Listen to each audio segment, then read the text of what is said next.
Major funding for KPBS Evening Edition has been made possible in part by Anderson Plumbing, Heating and Air, proud to support the mission of KPBS and privileged to serve San Diego clients. Anderson Plumbing, Heating and Air, helping homeowners maintain drain, heating, and cooling systems since 1978.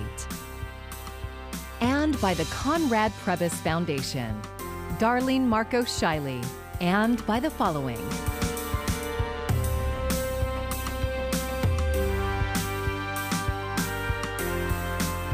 And by viewers like you. Thank you.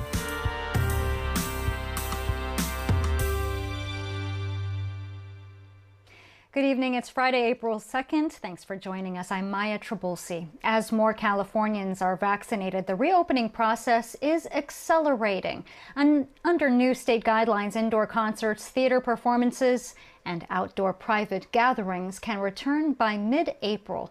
But with spring break upon us, local health officials are urging caution. KPBS reporter Matt Hoffman says a new study found some COVID-19 related deaths from last summer could have been prevented. We started collecting this data very early on. Scripps health officials working with Columbia University scientists estimate if some restrictions were not lifted for businesses last summer, that they wouldn't have seen an increase in hospitalizations that ultimately led to at least 45 deaths. Which we attribute, all other things being equal, to the reopening. That if it hadn't been for that reopening, if it hadn't been for the relaxation of social distancing and the increased capacity of indoor gatherings, we feel confident that those 400 hospitalizations would not have occurred, and therefore those 45 people may not have died. Scripps officials say they ran thousands of simulations to reach the conclusion. Compartmentalization. And so we look at how populations flow through phases of being susceptible to having COVID, to being exposed, to being infected, and to being recovered. The study looked at data from patients at 5 Scripps hospital campuses. We can only say what we know, what data we have, but we can, one could speculate that it would be even larger if you were to run this for the whole county, the whole state, or the whole country. With spring break now upon us and news from state health officials today that starting April 15th, indoor venues like movie theaters and convention centers can increase capacity if people are vaccinated or have proof of a recent negative test. Scripps officials say people still need to be vigilant despite increasing vaccinations. Our message here really is that we need to continue to do what we've been doing to save lives. And those things are the things that we know that work, right? This study proved that they work. The simple choice of wearing a mask and deciding not to go out, staying home, that makes all the difference in the world. Also today, state officials are announcing beginning on April 15th, outdoor gatherings of up to 25 people are allowed in the red tier. That capacity doubles if and when we hit the state's orange reopening tier. Also in mid-April, outdoor activities at private events like receptions can have up to 100 attendees. That's if guests are vaccinated or have proof of a recent negative test. Matt Hoffman, KPBS News. Governor Gavin Newsom toured a pop-up vaccination site in City Heights today. KPBS reporter Max Rivlin-Nadler tells us he was there to showcase the state's efforts in speeding up vaccine distribution. Newsom toured the one-day vaccination site flanked by San Diego's political leaders. He was promoting the efforts the state has made in trying to reach its most vulnerable and provide easy access to vaccines, and especially the progress that San Diego has made on this front. This county, this city, is leading the way in the state of California. The vaccination site came after days of efforts by community organizations to sign people up for an appointment. Newsom said by leading with community organizations as trusted messengers and targeting communities most impacted by COVID-19, San Diego is on the path to a broader reopening. This state is the only state in the country that has committed 40% of all of its first doses to be set aside under an equity framework, which will allow cities and counties like San Diego to move more quickly through these tiers, ultimately getting to a green tier, which we'll be talking a lot more about next week. City Heights is home to thousands of undocumented older people, many of whom were impacted by the COVID-19 pandemic.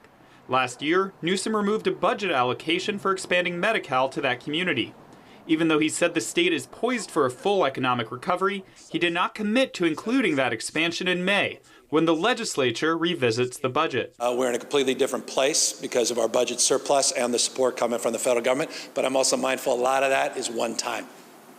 And so we have to be mindful as we prioritize and set aside those investments, how we do that. City Heights Council member Sean Elo Rivera toured the vaccination site with the governor and volunteered there on Friday. He said that the lack of a permanent vaccination site in City Heights shouldn't stand in the way of access to the vaccine. What it really comes down to is saying these people are a priority. They're having a hard time accessing the vaccine, and asking the question then, what do we need to do in order to cut through the barriers that they're facing? Whether that means transportation, whether that means historical discrimination, and very good reasons for distrust of the medical field, and being really intentional about the outreach necessary in order to do that. The vaccination event in City Heights will be followed this weekend by similar events in Barrio Logan and other immigrant communities. Max Rivlin-Adler, KPBS News. And a reminder, we have more information about how and where to get your shot at kpbs.org. Just go to our homepage and then click on the Vaccines tab. New travel guidelines released by the CDC. They are directed at people who've been fully vaccinated against COVID-19. Here's reporter Karen Kaifa. With the daily number of U.S. air passengers climbing higher, new CDC travel guidance. We now have several newly released studies documenting the real-world effectiveness of COVID-19 vaccines. The CDC now says people who are fully vaccinated against COVID-19 can travel with low risk to themselves with precautions like mask wearing. Within the U.S., those passengers can travel without taking a COVID-19 test or quarantining after their trip. The agency discourages unvaccinated Americans from traveling, but says those who must should get tested 1 to 3 days before their trip and again 3 to 5 days after. The CDC director says she's still recommending against non-essential travel overall, noting that the number of new cases of the virus continues to tick up. Too many Americans are acting as if this fight is over. It is not. And public health experts warn against doing too much too soon. We can just continue to exercise some of the cautions that we have been so good at for the last year, plus continue to ramp up immunization. We really should get ahead of this by the summer, but we're seeing that we are still on a razor's edge with this thing. The CDC says all Americans, even fully vaccinated, should continue wearing masks, social distancing, and avoiding crowds. In Washington, I'm Karen Kaifa. Another deadly incident at the U.S. Capitol, and tonight one officer is dead and another severely injured. 18-year veteran Billy Evans was killed after he and another officer exchanged gunfire with a man who rammed his car into them at a security checkpoint. The driver also died. Investigators are working on a motive, but don't believe it's related to terrorism. Lawmakers are on recess. The Capitol remains on edge nearly 3 months after a mob of armed insurrectionists stormed the Capitol. Today wrapped up an emotional week inside the courtroom of Derek Chauvin's trial. The former Minneapolis police officer is charged with killing George Floyd. Camila Burnell is in Minneapolis. If your knee is on a person's neck, that can kill him. The longest-serving and most senior member of the Minneapolis Police Department says Derek Chauvin went against training during the arrest of George Floyd. In all the years you've been working for the Minneapolis Police Department, been trained to kneel on the neck of someone who is handcuffed behind their back in a prone position? No, I haven't. What level of force might that be? That would be the top tier, the deadly force. Chauvin's knee was on Floyd's neck for more than 9 minutes. Pulling him down to the ground, face down, and putting your knee on the neck for that amount of time is just uncalled for. Minneapolis Police Department policy allows a police officer to use whatever means are available to him to protect himself and others, right?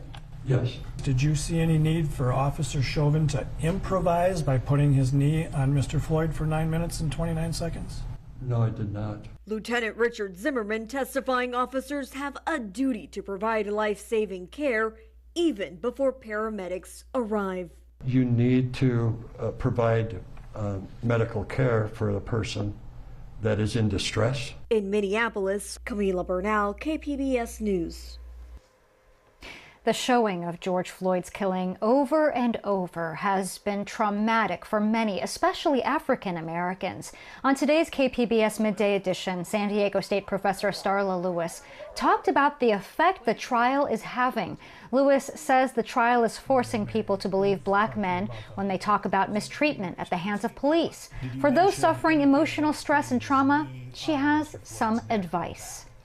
I think it's about loving ourselves in a deep and profound way.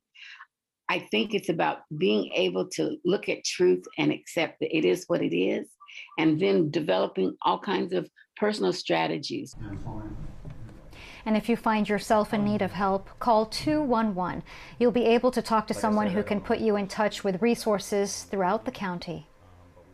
Easter is the holiest day of the Christian calendar, and today on Good Friday, many area churches are holding in-person worship services. KPBS reporter Melissa May shows us how some are adjusting to pandemic protocols. This time last year, people celebrated the Easter holiday from home. But this year, with San Diego in the red tier, churches are allowed to have indoor services at 25% capacity. Being person to person is wonderful. We need to humanize as each other. St. Rose of Lima Parish in Chula Vista is holding outdoor services. Its pastor, Father Miguel Campos, says they are maintaining the 6-foot rule for social distancing, and they have a sanitizing station and sanitizer available. But we need to follow the protocols, and we have to continue taking care of each other. They want to be part of this community. Vi McPherson has been attending St. Rose of Lima since she was a little girl. She was one of the worshipers at today's Stations of the Cross, and she said she'd prefer to be indoors, but I'm happy with what the church can do for us in this time of the pandemic. Father Campos said many of his parishioners are happy to be back, even with COVID-19 limitations. They are very excited, and some of them, couple of them, they were crying, "Oh, I miss church and I want to be part of this reality, and this is a holy week." But for the worshipers not quite ready to gather in person, some churches are offering virtual services. One of them will be the annual Sunrise service on Mount Helix, taking place on Easter Sunday. Online, Melissa May, KPBS News. Pope Francis spent his Good Friday visiting the poor and in need of vaccinations. The Pope promised to vaccinate 1,200 during Holy Week, and he's also an advocate for getting the shots from any company. That is in contrast to some Catholic bishops in the United States who advise parishioners to avoid the Johnson & Johnson vaccine if possible because it relies most on fetal stem cells. While much of the focus along the border has been on the arrival of Central Americans seeking asylum, Haitians have also been fleeing violence, political instability, and racism in their journey to border cities like Tijuana. KPBS reporter Max Rivla-Nadler explains how black migrants are treated differently in every step of the asylum process. A community of Haitian migrants has been in Tijuana for nearly a decade, fleeing a devastating earthquake, hurricanes, financial collapse, and now deep political instability and violence as an unpopular president tries to hold on to power in Port-au-Prince. Many Haitians are stuck in Tijuana, fearful that by crossing the border, they'll be sent right back to Haiti, but unable to make a life for themselves in Mexico. When a migrant camp was established in February at the El Chaparral port of entry in Tijuana, hundreds of Haitians set up tents, hoping that they would soon be allowed to declare asylum in the U.S. Dorleon Ito was one of the Haitians we met when the camp opened. He'd been living in Tijuana for a year.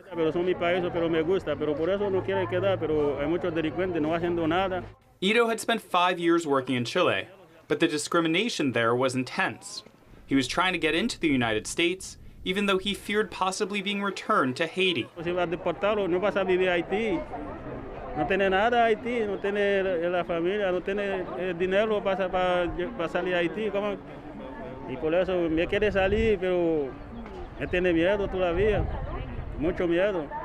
Y me piensa, pero si voy ahí, te vas a morir, te vas a matar, pasando hambre. Hambre no pasa nada, pero se vas a matar. A rule known as Title 42 bars the entry of any asylum seekers into the U.S. during the COVID-19 pandemic. Border Patrol has been immediately sending border crossers back to Mexico or their countries of origin. Since the beginning of the Biden administration, more children, families, and single adults have been able to enter the U.S. and continue their asylum claims from inside the United States. At the same time, interior immigration enforcement has been scaled back. But that hasn't held true for Haitian migrants. The Biden administration has removed over 1,200 Haitians from the United States. That's more than during all of Trump's final fiscal year in office. A group of lawyers and advocates for the Haitian community traveled down to Tijuana last month in an effort to connect with the Haitian asylum seekers and make sure they're safe. What they found wasn't reassuring. The Haitians were leaving the camp because they felt discriminated against by the Central American migrants. A lot of Haitians feel like they're discriminated against because of their race and because they can't speak Spanish, or they speak Spanish with an accent or a funny accent. Christian Nestor is a Haitian American lawyer who works with the Haitian Bridge Alliance.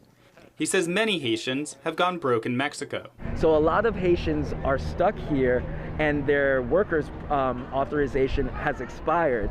So they don't really have any way to make any money. But a lot of the Haitians who cross the border now will be sent quickly back to Haiti. There are a lot of Haitians who are very scared of returning to Haiti because people are waiting for them to return, and it's a big island, but it's small at the same time, you know? People know each other. He doesn't believe that the treatment of Haitians in the American immigration system or the role that the U.S. has played in supporting the current regime in Haiti has deterred anyone from coming to the U.S. Even with the checkered kind of history, the United States is the land of opportunity, and people really want that chance to live that American dream. Many Haitians have jumped the border fence in recent weeks, tired of the racism and willing to risk being returned to Haiti. Asking around the camp last week, Dorleon Ito was nowhere to be found.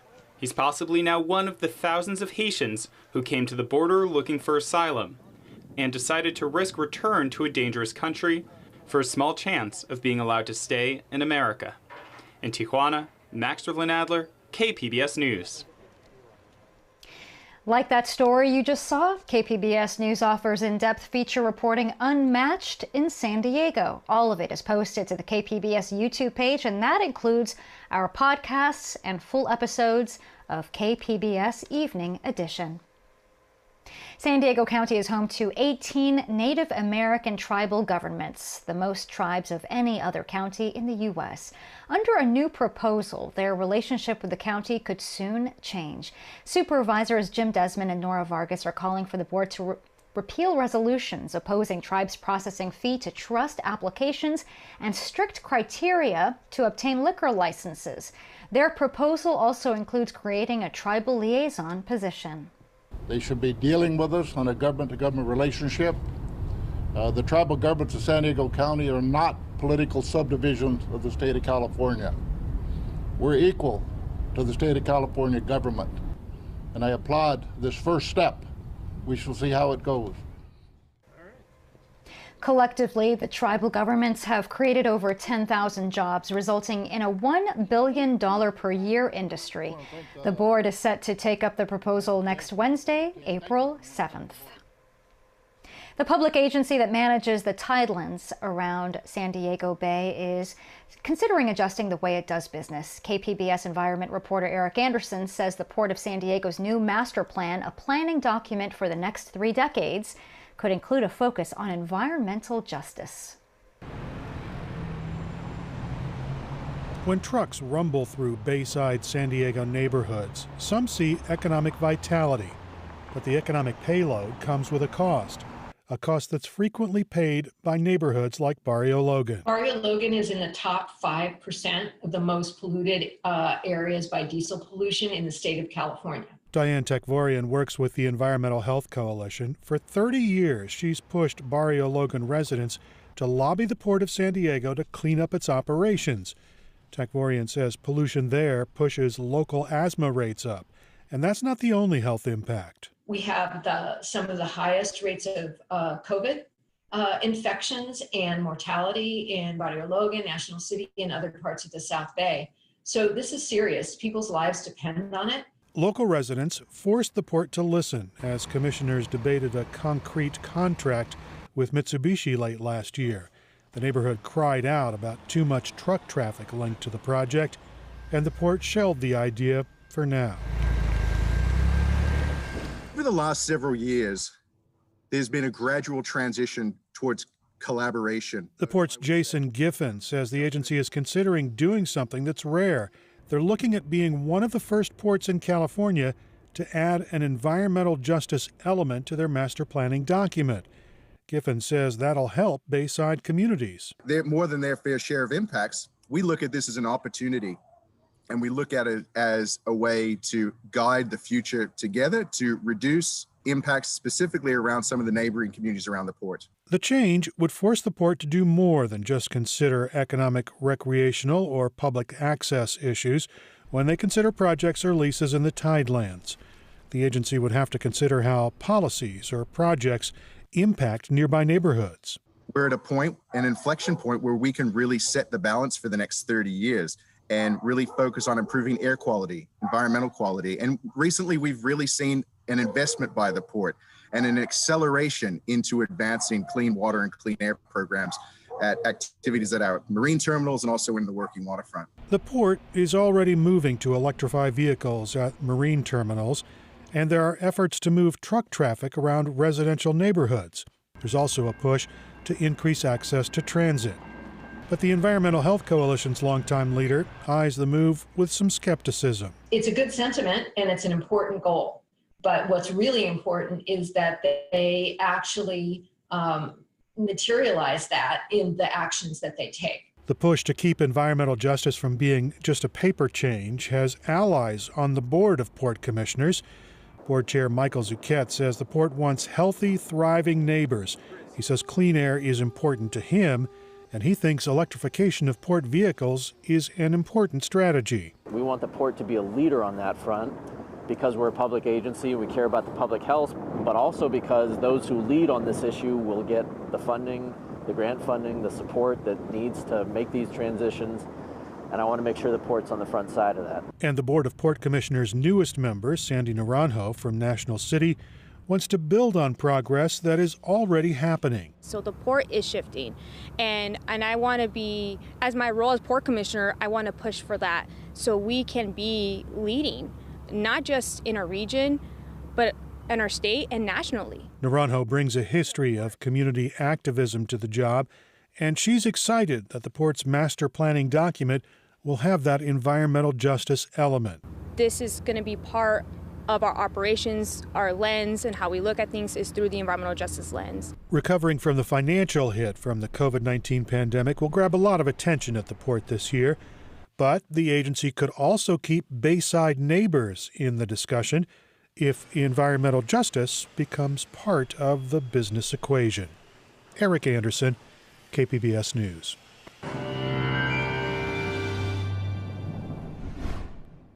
We are keeping things dry over the next couple of days, but there will be a marine layer. That's actually going to help to keep the coast a bit cool. However, the warmth will be building through the inland locations, so it gets at some of the deserts headed up.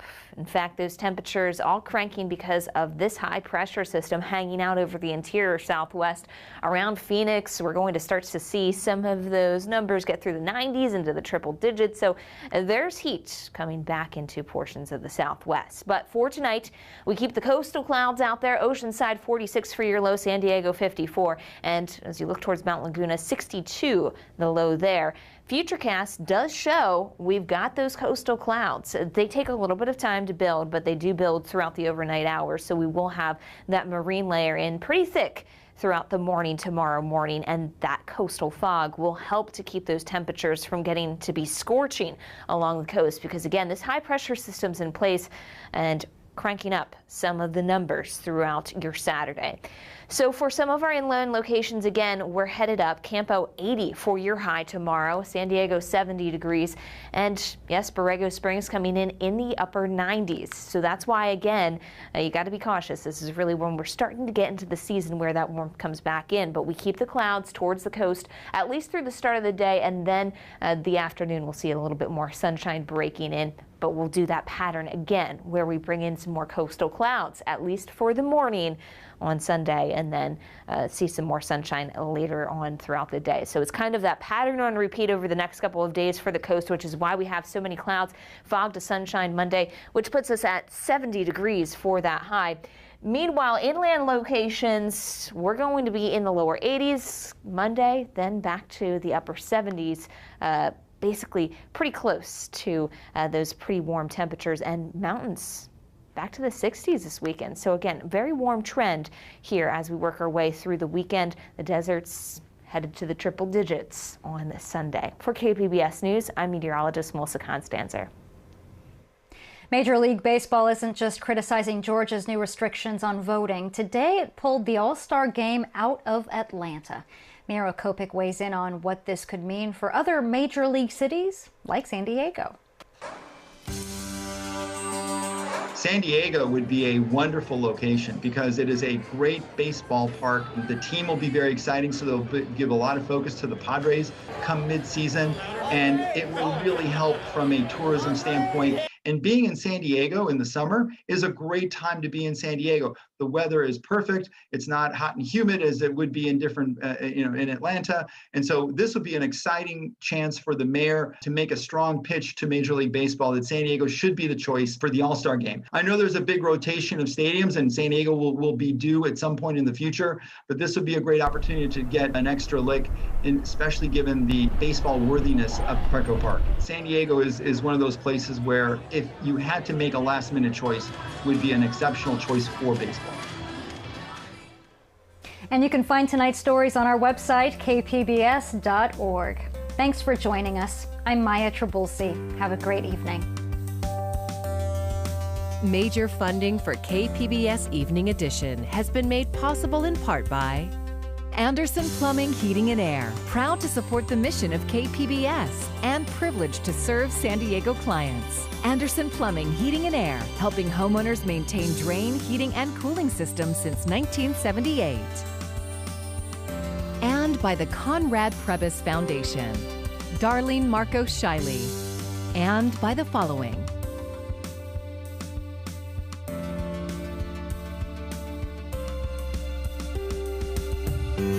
And by viewers like you. Thank you.